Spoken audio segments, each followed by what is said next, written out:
Karibu kwenye kipindi chetu cha leo. Utakuwa na mimi nesi wenu Jennifer.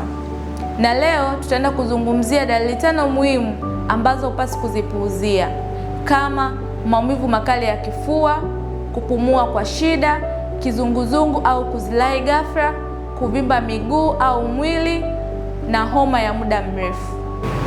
Maumivu ya kifua. Maumivu ya kifua yanaweza kuwa ishara ya tatizo kwenye moyo, mapafu au misuli.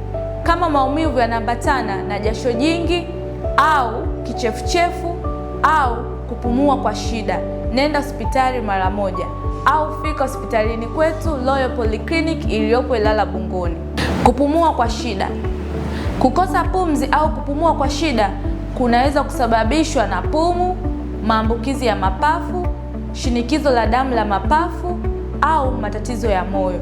Ukijikuta unapumua haraka au unachoka kirahisi, nenda katafuta ushauri wa daktari.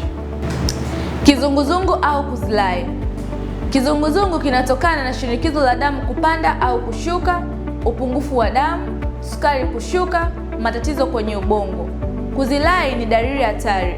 Ikiwa imetokea, nenda kapime mara moja. Kuvimba miguu au mwili. Kuvimba miguu au mwili kunaonyesha mwili kushikilia maji kupita kiasi. Hii inaweza kutokana na matatizo ya moyo, figo, ini au mishipa. Ukiona uvimbe unaongezeka, pata uchunguzi wa kidaktari. Homa ya muda mrefu. Homa zaidi ya siku 3 si ya kawaida. Inaweza kuashiria maambukizi makubwa. Usijitibu bila kufanya uchunguzi.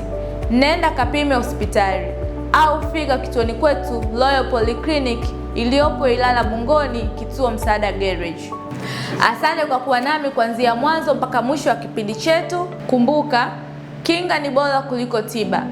Pia usisahau kusubscribe, kulike, kucomment na kushare katika channel yetu ya Royal Polyclinic na kubonyeza alama ya kengele ili kupata notification ya vipindi vyetu vijavyo.